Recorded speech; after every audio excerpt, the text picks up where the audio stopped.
Greetings, BookTube. This will be another installment of my collection of alternate history and dystopia novels. These are the last three that I read of these two subgenres. There are only going to be 3 entries in this episode.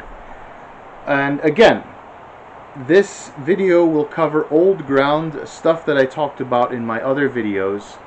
I cannot emphasize enough that this video is part of a playlist, so that you get the full recommendation of my collection for anyone who likes dystopia and alternate history subgenres. So I have 3 books to share today. Let me just get it.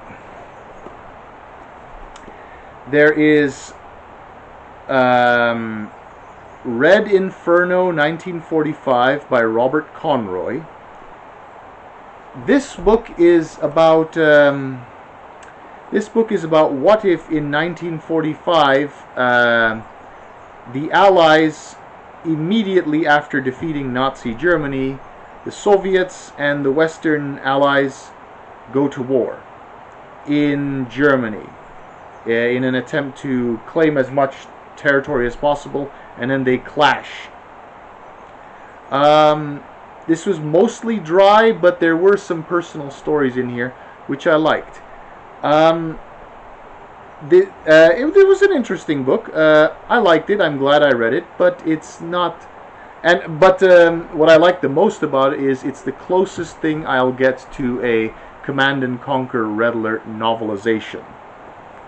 Yeah. The Execution Channel by Ken Macleod. Ken Macleod. I really don't know how to pronounce that name. This is what if Al Gore won the 2000 presidential election and 9/11 still happens, but on different targets.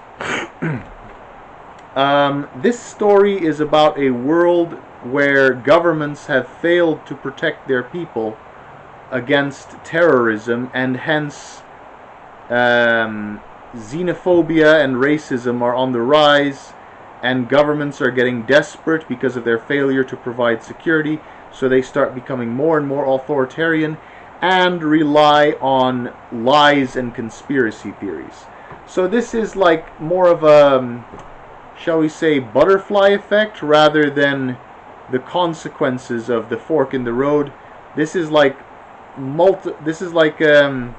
it doesn't explain how one thing affects the other. It's just an excuse to build a speculative world, so to speak, without explaining how things came to be, to this, to this, to this. So 9/11 was different targets, and there's a new American president. So why does law and order break down faster than compared to our world? I don't know. This book had me second guessing a lot of the time what to believe. But it was an interesting alternate history and dystopia take. This one definitely falls under both dystopia and alternate history.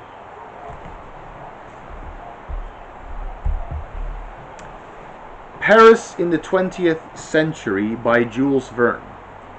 This book was Jules Verne's speculation of what the 20th century might look like.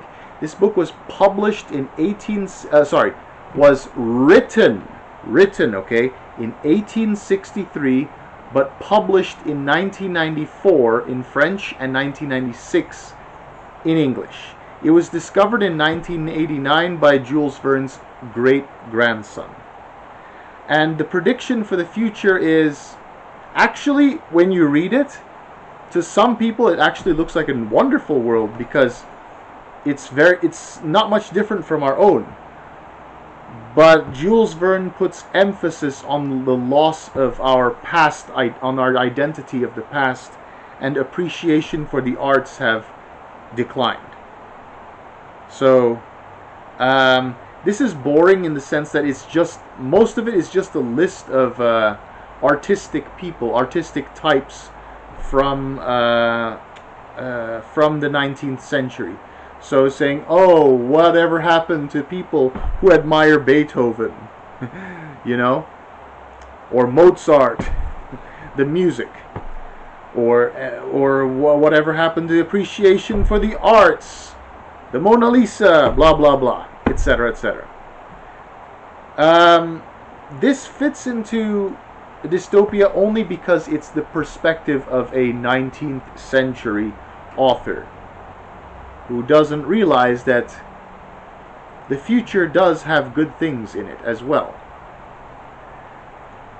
Anyway, that is all 3 books for this edition.